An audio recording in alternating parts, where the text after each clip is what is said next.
Good afternoon. We continue to report from the Republican women of Baltimore County, which personally I think this has been one of the most important meetings of the year. And first we have April Babcock, and I wanted to commend my feelings and on behalf of the club how sorry we are that you lost your son, but you're doing something about it. So, and you created a foundation called the Lost Voices of Fentanyl. Yes. What happened with your son? Well, my son did suffer with a substance use disorder, but unfortunately, in this day and age, you don't have umpteen chances of sobriety because fentanyl is eventually going to take you out. So the main thing I preach is abstinence. Abstinence is the only thing right now that's going to save your life. Breaks my heart. There's so many people walking around that have a substance use disorder. It's so hard to get good treatment these days. I know a lot of people have lost their kids in recovery facilities that are supposed to be protecting them and watching them, and that's not even happening. My niece actually recovered from heroin, which is a miracle, and she's an addiction counselor now, and she said the difference is that today she's seeing all these kids die, where before they didn't. They could use that. Exactly. And then we moved to the more, I guess, one-time users. I think, tell us about how the drug can be laced in Adderall or just other drugs where a kid might just buy one pill in the marketplace. So, first of all, I'm going to correct you on that. I know the media, anytime you hear it on the news, they always talk about laced pills.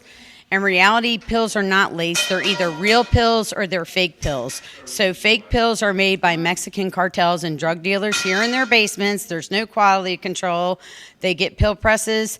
They take fentanyl and they use binding powders and they make these fake pills. Adderall, Percocet, Xanax, Valium, you name it, they're out there and they're fake. So I always say if it's not your prescription, don't trust it and don't trust your friend that says, I stole this from my grandma's medicine cabinet, or I stole this from my dad's medicine cabinet.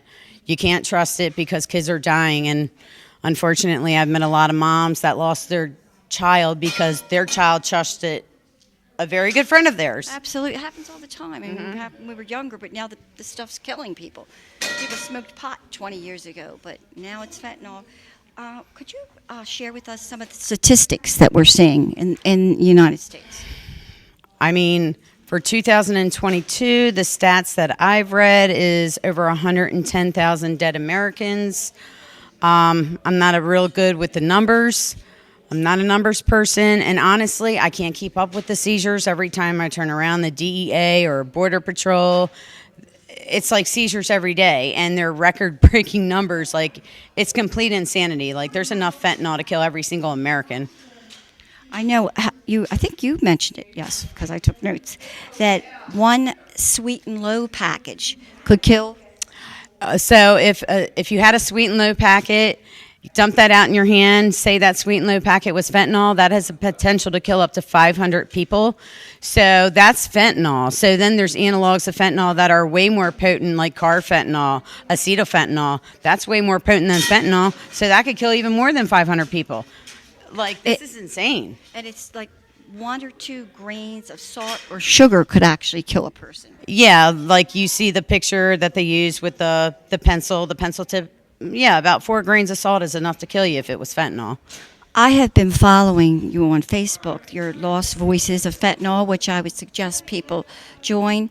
And, I mean, it tells you people's personal stories. And one of the ones I saw recently was a little 2-year-old girl.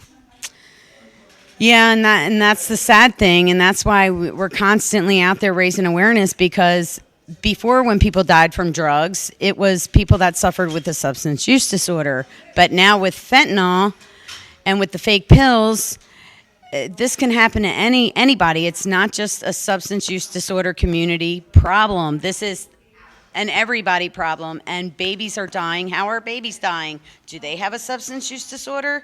Do 12-year-olds that try a pill for the first time have a substance? And that's one of the groups that's really growing the most, the 12 through the 15-year-olds. And I know it is also the largest cause of death for youth between 18 and I think 35. 45. 45. Now, Leading cause of death for 18 to 45-year-old Americans. But the biggest demographic now growing from the biggest population dying right now is under 14. That age group is exploding. that's terrible. These kids, they're kids. Exactly. You know, they're experimenting. They're young and naive. I mean, kids experiment. I experimented as a child. My whole group of friends in high school, we all experimented. And unfortunately, And we are all alive because we didn't have to worry about instant death in the drug supply. Now, I know you also visited the White House, and this is what I have to say, okay, about this, because it bugs me. Joe Biden, he knows the horrors of addiction. He lives with a son, and I'm not blaming any parent, and I'm not blaming Joe Biden for his son addiction, because that would be ridiculous. However, he knows what it can do to a family. He knows, and he continues to let the drugs pour into the United States. Because policy trumps human lives. The first day he got in office, what did he do? He opened that border. When Trump was president, we already had a crisis at the border. This was a burning fire. Joe Biden came in his first day and he poured fuel all over that burning fire. That's how I see it. And then Rebecca Kisling, who gave congressional testimony, was crying. She lost 2 sons together from a fake pill, and she gave congressional testimony. And yeah, she was emotional and she cried. And when Joe Biden was questioned about that, because she talked about the border in her interview, he laughed and said, well, her kids died under the Trump administration. It shouldn't matter when your kids died if it was under Obama, under Trump, or under Biden. He's the president right now. He's the only one that can help us. Trump can't do crap. Obama can't do crap. Biden, he's the one that can help us. We're at his mercy. Absolutely. And the government, needs to do more about this. So you said, which was sad, you said, I don't want to cry anymore. I want to fight for the cause. And you mentioned your agenda on some of the action steps, such as silence the cartels. Oh, you would have to read them because I can't read them. Okay, correct me, okay, because I took brief notes. Silence the cartels, X-ray technology. Yeah. More service on the more severe border control. U.S. sanctioning China.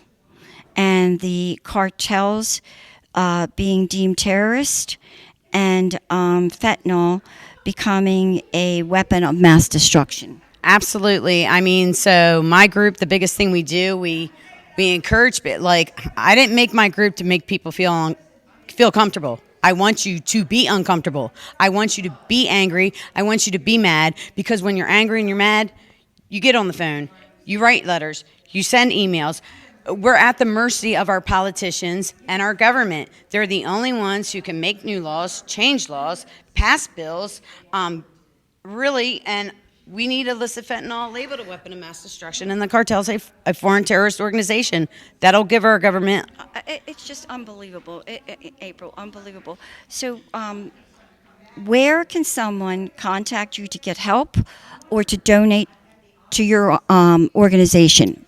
They can go to lvof.org. Wait, let's say that slowly. That's lvof.org, meaning Lost Voices of Fentanyl.org. I would say also there's a social media page that on Facebook that you can see. And again, I know you're not about grief, but you certainly hear about the grief on that page. You're about action. We all are grieving. The majority of us in my group are grieving. Of course. And of course we support each other. But there's hundreds of grief groups on Facebook. I'm an action awareness group. Like, we need action. And the only way we're going to get help is if we start pressuring our politicians. So is that the main place to contact you, April? Yeah. We also are on Twitter, Lost Voice of Fentanyl on Twitter, Lost Voice of Fentanyl. Our biggest platform is Facebook. Okay.